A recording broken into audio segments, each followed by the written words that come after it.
Well, hello there, YouTube, and welcome to Thursday, December 7th of 2023, a day that'll live in infamy.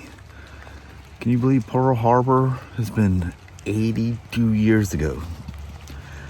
I had a Spyder customer in the early days that actually rode, he was a messenger at Pearl Harbor, and he drove the Harley trikes with the big old, like a bag thing. It wasn't a trunk, but it was a big open thing, and he was a messenger. And he was off base on December 7th, luckily. But yeah, really cool dude. It's probably been 10, 15 years since we lost him, and he was well in his 90s.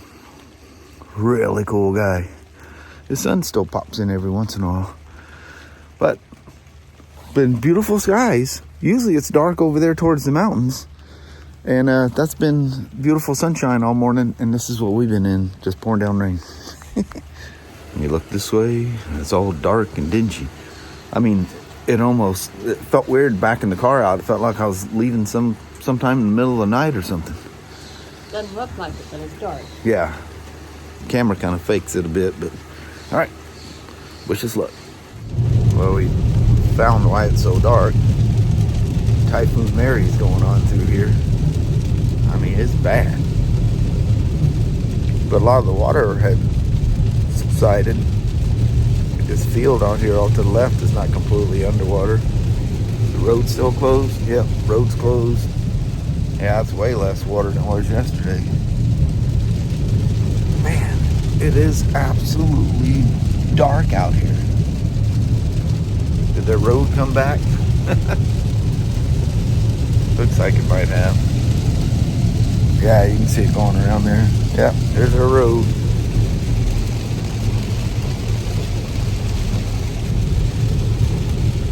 Well, that was a crazy drive, to say the least. But just on the other side of Woodland, it just went poof. Rain stopped, and roads dried out. Hasn't. Soon at home and nice and dry. Yeah. Down here. Looked like the dark of night at home. That was the craziest thing. Nuts. And on our way out, we figured out where all the dirt came from. Because it was a wall. You couldn't see the little road getting out of our area. You couldn't even see the road. Yeah. That was nuts.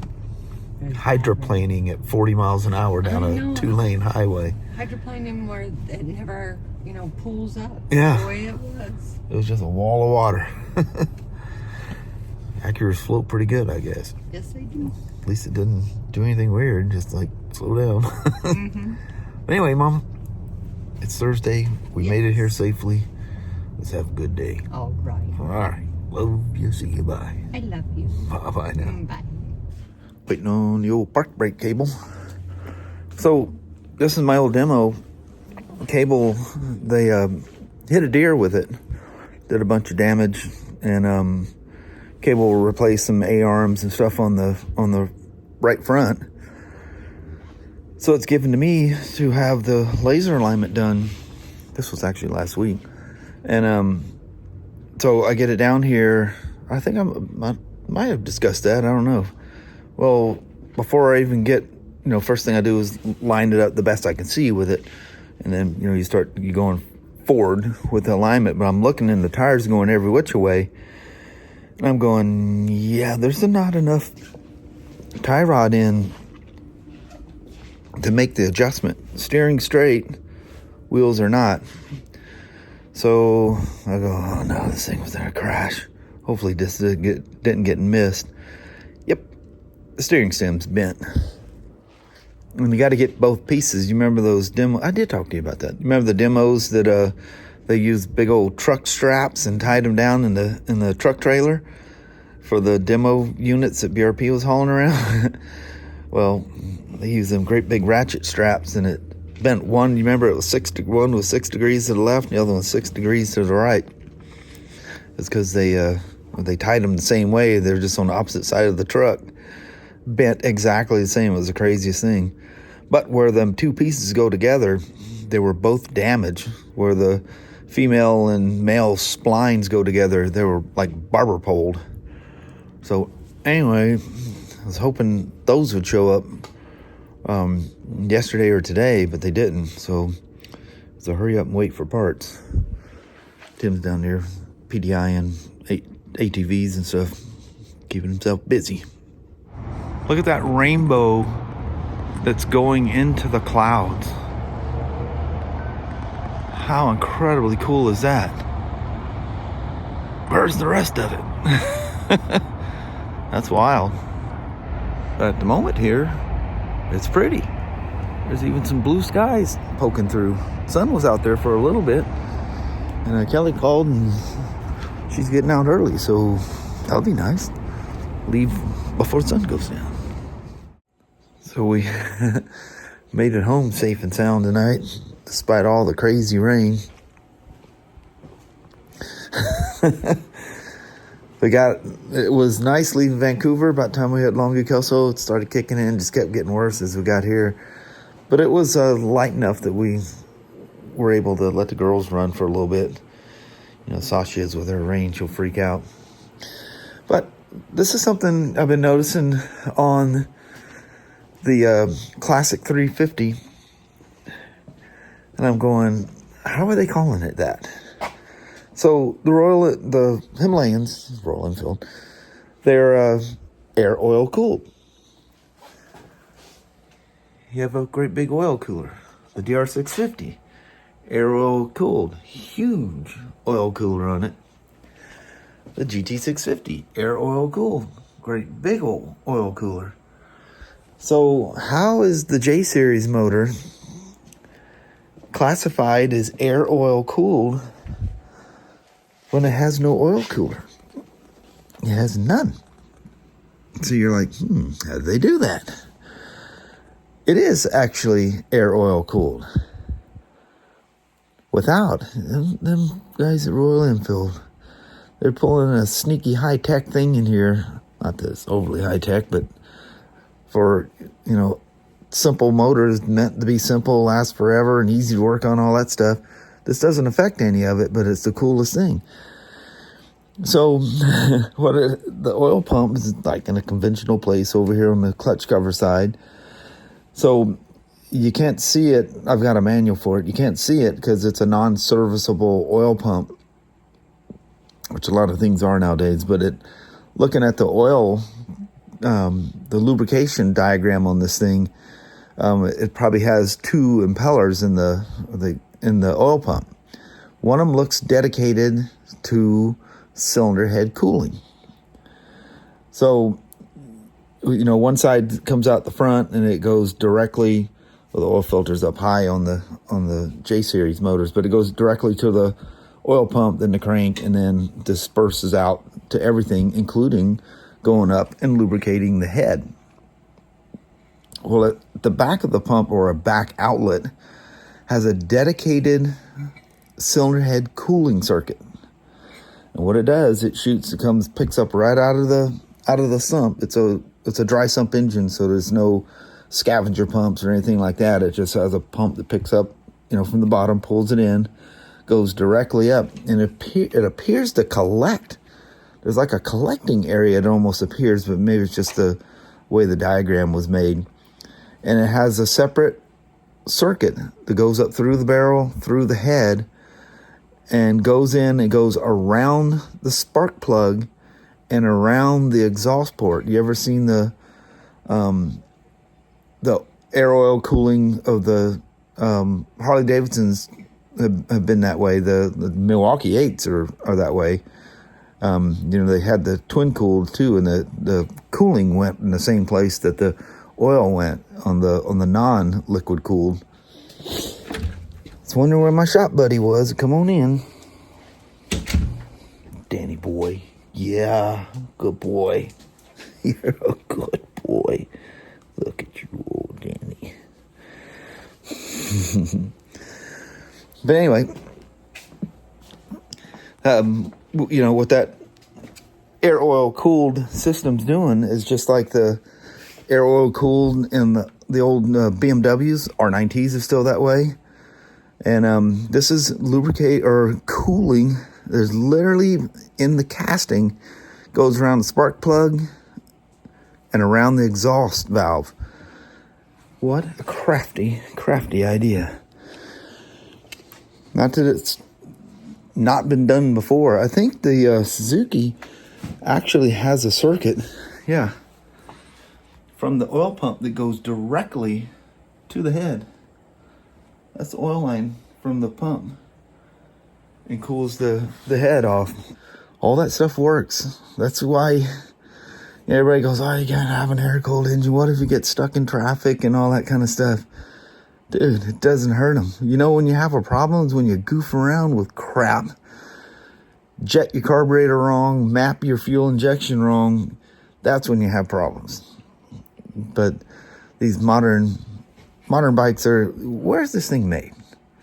What kind of crazy temperatures do you think these guys have in India? So yeah, overheating is not an issue. Not an issue.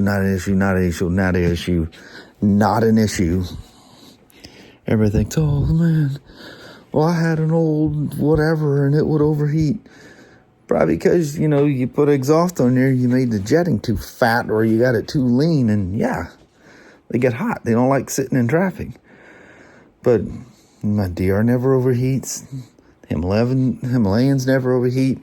Never had the Harleys will let you know when it's getting close to it because it's got some, self-preservation cooling measures it'll do, including shutting cylinders off and even going to the point of firing the injector on a dead spark to blast the cool fuel into the cylinder, but yet not burn it. It's pretty wild. If you guys ever had them go into an overheat, well, it's not overheat, but it's the heat prevention thing. They'll do some weird stuff. You'll be wondering what the heck's going on. And of course, like all the modern ones, you can turn the rear cylinder off, on the idle circuit, which I hate doing that thing because it's always activated every time it idles. Once it gets to a normal operating temperature, every time you come to a stop sign, duh, duh, duh, duh, duh. Sounds like you got a dead hole, because you do. But anyway, just thought I'd talk to y'all about that. I was curious, found the manual for that Classic 350 and downloaded it. Geez, I found it for absolutely free. I'm like, okay, so I see it sitting here on my MacBook. It looks like it's downloading on the web page, and I'll be able to save it when I'm done. I said, how do you go about the payment thing? There's none. It was free. It's huge. It's almost 1,300 pages. The workshop manual for that Classic 350. And detailed, oh my Lord.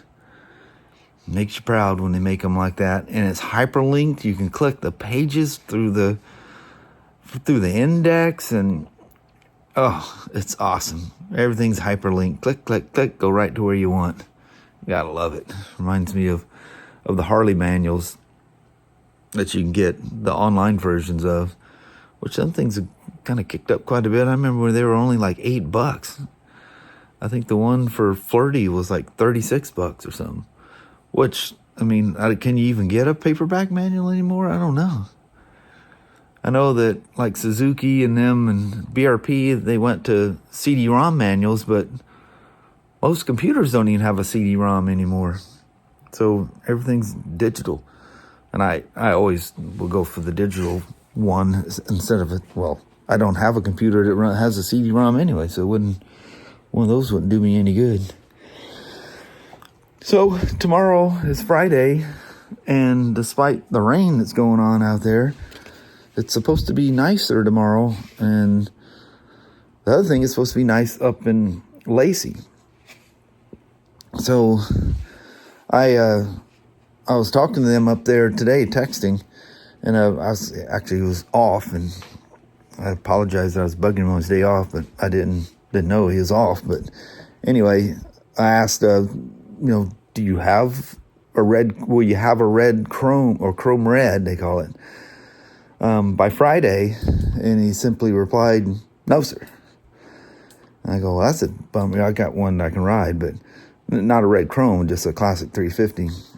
And anyway, so I'll go there and ride one, but I won't be taking one home.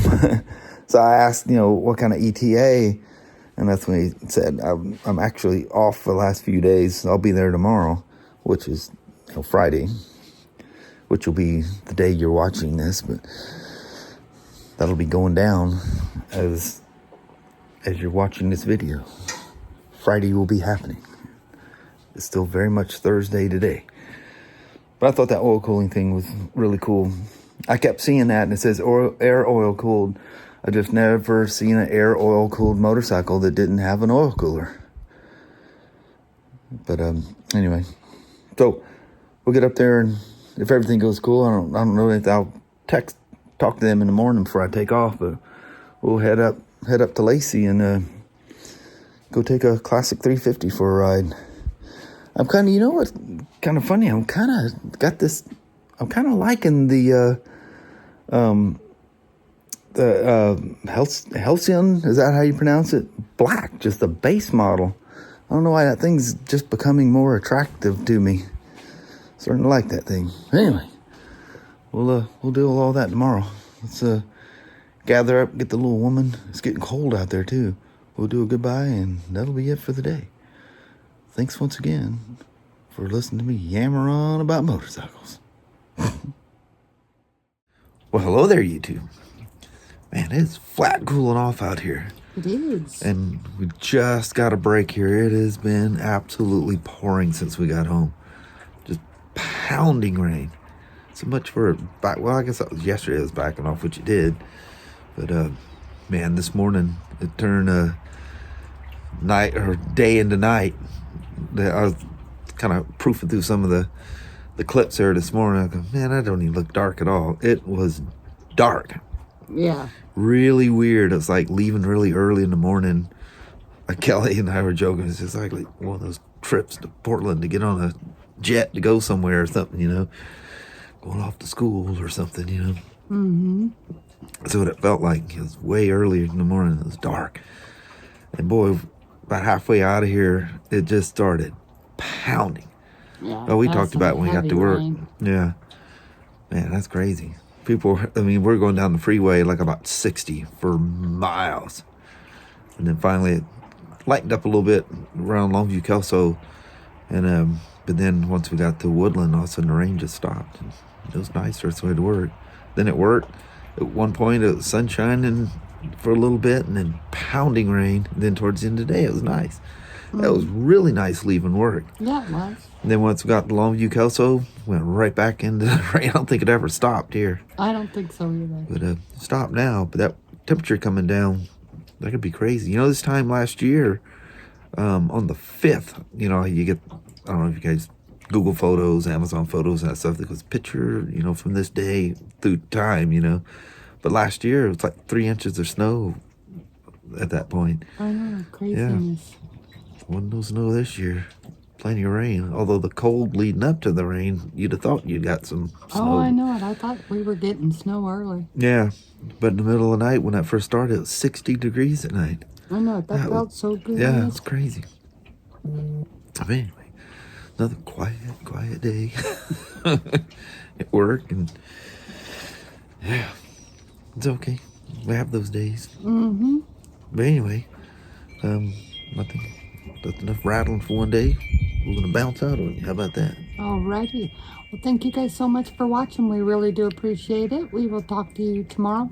Same smoke time, same smoke channel. Don't forget to give her a thumbs up. And you guys have an amazing Friday or Saturday. Heck yeah. All right. Thanks for watching. We'll see you in the morning. All right. Bye-bye now.